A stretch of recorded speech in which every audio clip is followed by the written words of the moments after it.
Hello, my proppers. Welcome to my mess. So I've been commissioned to do a costume for someone. Give you a little bit of background on that. In the Church of Jesus Christ of Latter-day Saints, they have the Book of Mormon as one of their scripture.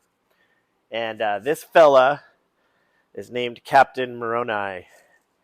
And he stood up for liberty and freedom and motivated his people to stand against folks that were trying to overthrow the government. So this is like his title, Liberty, and this is an art piece, minus this, sorry, ran out of ink. This is an art piece by an artist named Arnold Freiberg, and it's pretty famous, and so a client of mine wants to recreate this costume. So that's what we're doing today. So I'm just going to give you a little bit of a quick rundown on what I've already made. I forgot to take film of it. Sorry. Please forgive me. But this is 2 pieces of foam. Hang on, I'll be right back. This is 2 pieces of foam that I glued together, line side each down, and then cut into a big circle. You can see that. That much is self-evident, yes. And then I sliced it, and then each piece, I used my Dremel to kind of give it that little wood pattern. And then I added some slices and some dices. On the back here for rigidity, I just used my Dremel with the sand drum and cut out some slots. This is some walnut I had left over from a previous project. And that just gives it some strength this way. I used wood weld to glue this back up. And then I used Plasti Dip to spray this down. So today we're going to do a little bit of painting on this. And then as an upcoming, you can see he's got this cool sword, and rather than just try and make a sword, I'm going to modify this one to kind of fit the bill. You can see,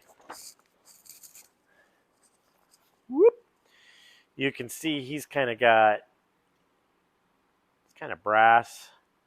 So I'm going to bend this plate up. I'm going to form it to the blade. And then I'm going to flatten these pieces on a sanding belt. And I'm going to rub and buff them to look like they're brass. Yeah, so we're going to start there today. So I'm going to go get some paint, and we're going to start painting this shield to look like wood. I don't think you need to see my ugly mug for this. So I'm going to go ahead and get some brown out. And I'm going to kind of show you how I'm going to do this. Oh, that's a little light. That's the wrong brown. I'm going to darken that up a little bit with some black. That looks more gray than brown.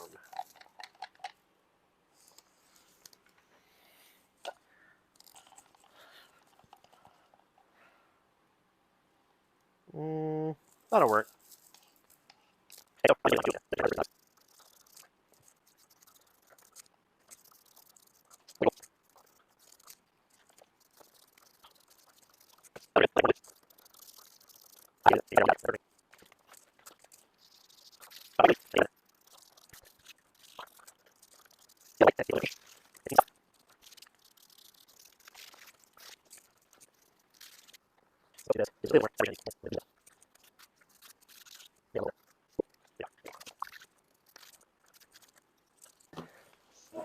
I like how the white catches, here we go. I like how the white catches the edge here.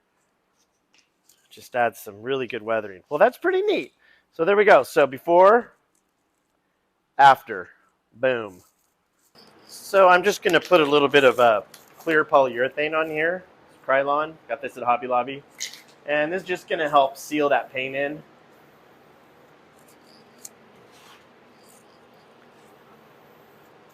So that it doesn't bleed out.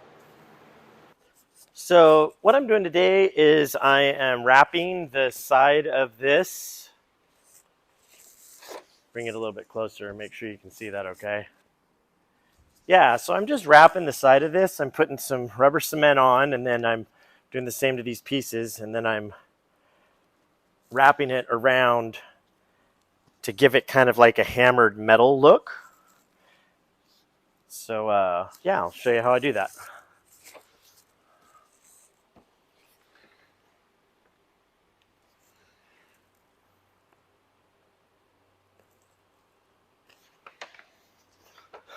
So as I come up on the end here, I have to tuck this up underneath the existing piece.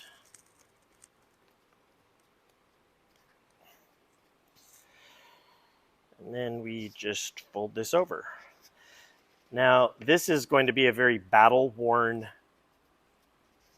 costume piece, so I'm not terribly concerned that there's a little bit of wave in this here around the side. I want it to look like it's been beat up. But yeah, there we go. See, and that just sticks right around it, and I'm going to add a little bit of glue here.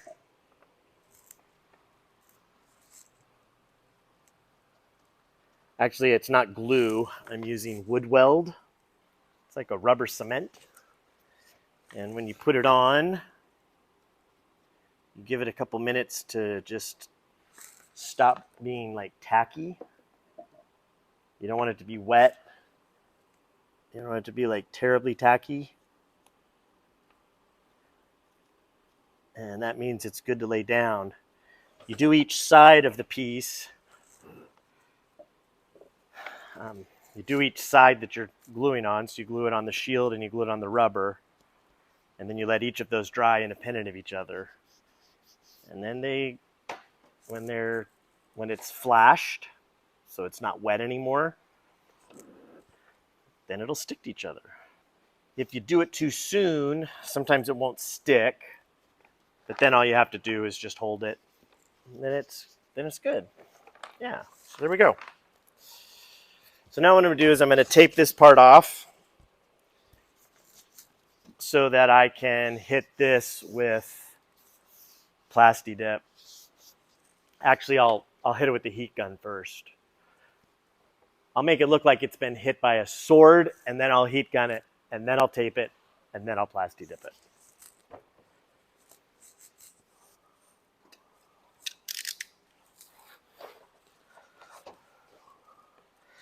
See if there's any lines here that carry through.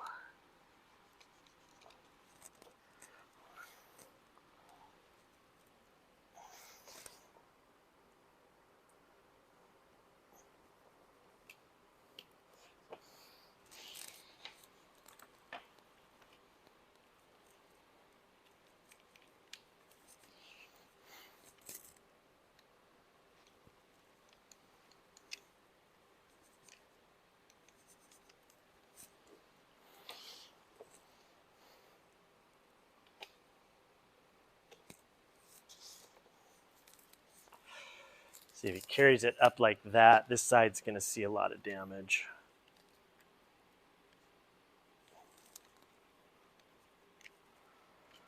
See what that looks like.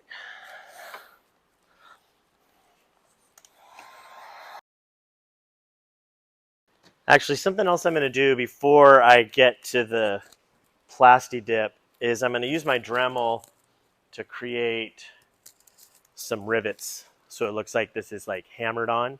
That way I don't have to glue anything on here. So this is going to get loud, sorry.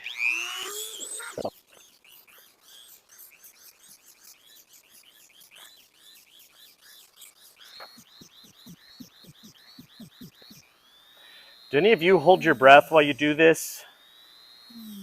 I find myself holding my breath when I do stuff, when I type, when I'm doing things that require a little bit of coordination.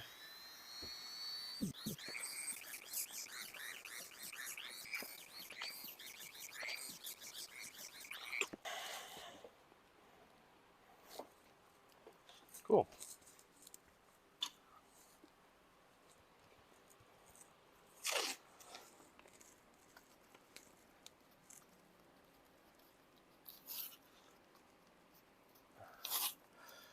So as I'm taping this on, I'm not going to get like super sad if it's not like perfectly lined up with the edge of this. It's going to be okay, I think. If it's not, it'll just add a little bit of black up on the inside, and that'll just give it some aging, I think. Well, I sure hope this masking tape doesn't pull the paint off. We'll see, huh? That's why I top coated it, was so that this masking tape won't pull the paint off when I'm done with this next step. But the cool thing about making a prop or making a costume piece yourself is that if you mess it up, you can do it again. And I know that's not like ideal, but sometimes when I mess stuff up, the second go around is better than the first go around. That said, my mother told me that my grandfather always said, anything worth doing is worth doing right.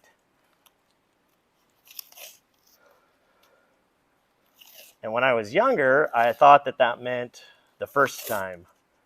But it's not. You don't always get it right the first time. Anyway. Okay. Sometimes it takes a couple go-arounds, and that's all right. But if you screw it up, you know how you got there. You can turn around and do it again.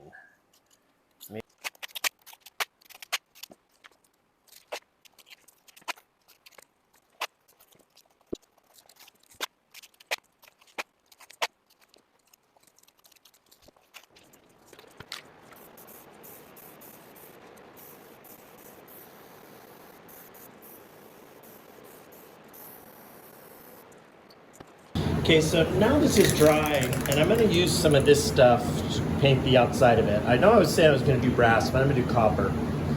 And what this stuff does is it adds this kind of hammered finish to it. You see that? And when you weather it, it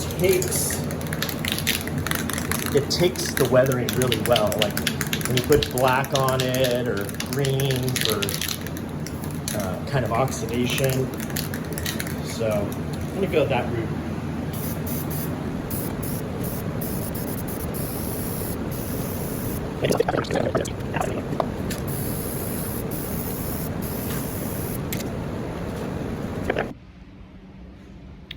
Okay, so we've got the hammered copper on there. I think because the foam is a little bit more flexible, I didn't get like the super great hammer detail on there. I don't know if you can see here. I didn't get it. It's kind of on the edge. You can really see it. Let's see if we get that in focus here. I can't tell if it's my old eyes. There we go. Can't tell if it's my old eyes that aren't in focus or the camera. You can see how it's got that there. So it's still a little bit tacky, but it's mostly dry. So what I'm going to do now is I'm going to go in and add some detail to the rivets. I'm just going to go in with some brass paint.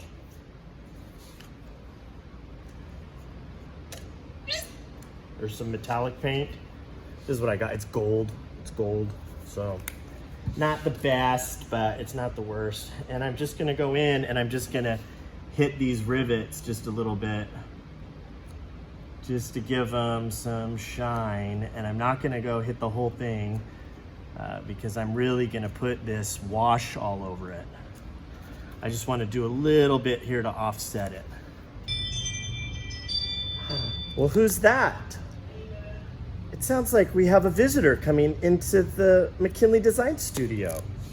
Who could it be, I wonder?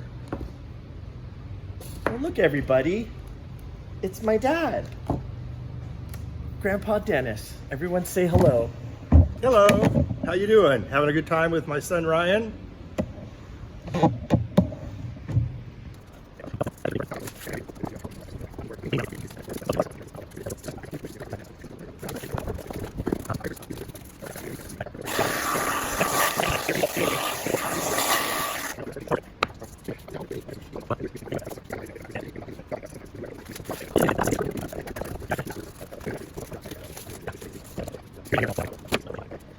Okay, so there we go.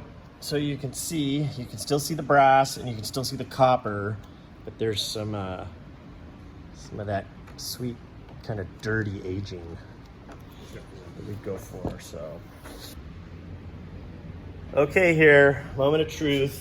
The poly's a little tacky still, but I can't wait, so I'm just going to be careful with that and see how this ends up looking.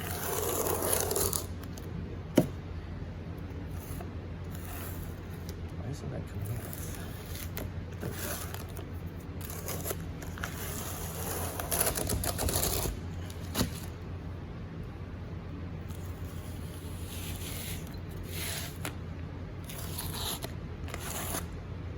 I heard a dink dink.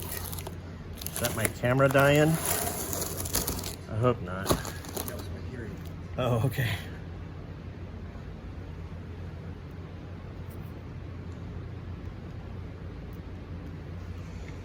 So wrinkly, I don't see where the start of it is.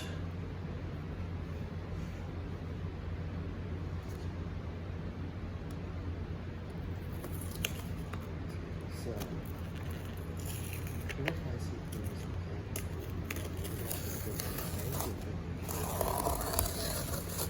ho ho ho ho! Looky, looky. That looks neato. Oops, where are we? That looks pretty good. Yep. Then the next step is to attach these for the grips. One is going to be a little smaller and one is going to be a little bigger because one's for the wrist as opposed to the grip. I don't know how big people's wrists are. Well, yeah, I mean, I don't have very big wrists, but I may have to go a little bit farther in. But so I've just got a couple of these leather punches, a bunch of these. Boop. So I'm just gonna punch a hole in the leather, and that'll create a place for the screw to go through.